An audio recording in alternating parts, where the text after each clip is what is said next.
بھائی قرآن میں اکثر میں نے پڑھا ہے کہ شیطان تمہارا کھلا دشمن ہے، اور شیطان وصف سے دیتا ہے. اکثر ہم سنتے ہیں کہ بھی شیطان حاوی ہو گیا تمہارے اوپر. یہ آخر شیطان کیا چیز ہے، اس کے بارے میں کچھ بتائیں.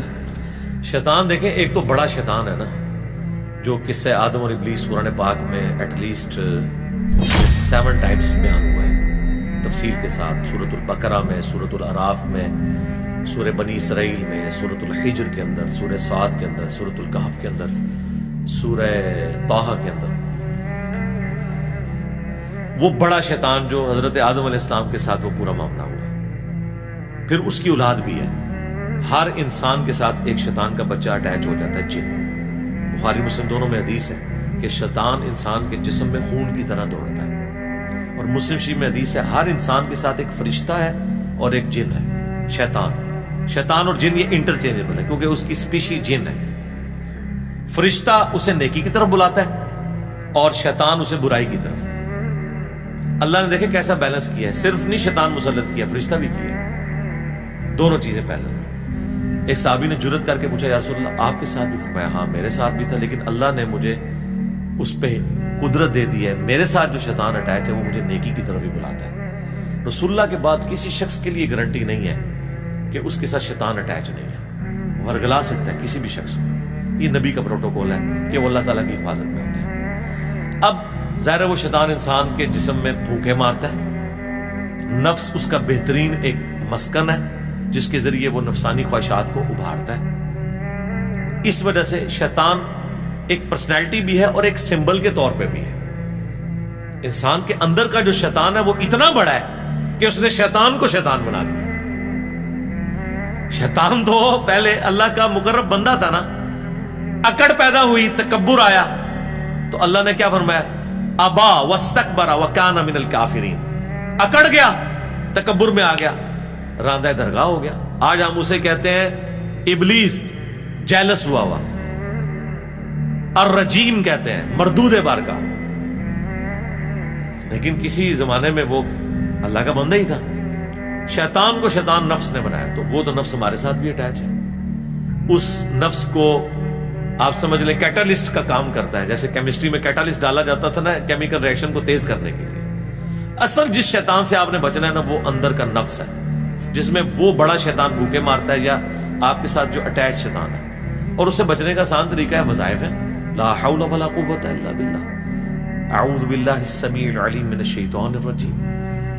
اور سب سے بڑھ کر جب آپ اللہ کا ذکر کرتے ہیں تو بخاری مسلم کی احادیث اس پر گواہ ہیں. کتنی احادیث، میں نے اس پہ پورے لیکچرز دیے ہیں کہ جیسے آپ اللہ کے ساتھ اٹیچ رہتے ہیں شیاطین آپ سے دور رہتے ہیں.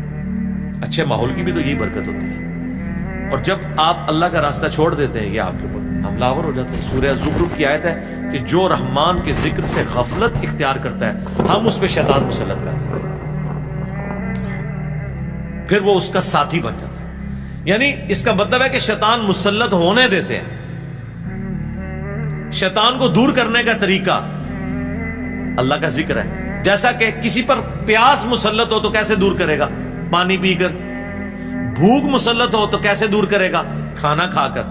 شیطان مسلط ہوا ہے تو اللہ کا ذکر کر کے.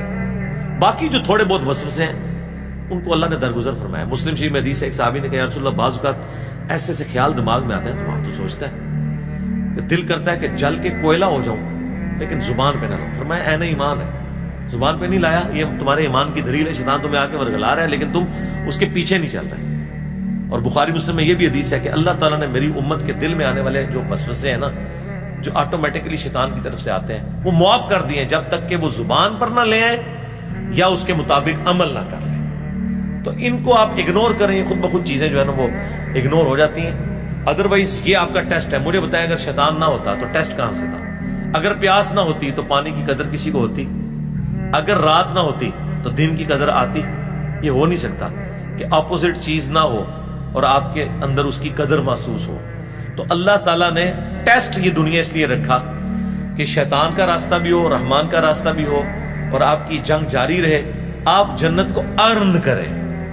یہ پلیٹ میں رکھ کے نہیں ملنی، یہ ارن کر کے ملنی ہے. اور یہ اتنی مشکل ہے کہ بخاری مسلم کی حدیث ہے اللہ تعالیٰ نے جنت کو ناگوار چیزوں سے ڈھانپا ہوا ہے اور جہنم دوزخ کو خوشگوار چیزوں سے ڈھانپا ہوا ہے. یعنی وہاں انسان اٹریکٹ ہوتا ہے.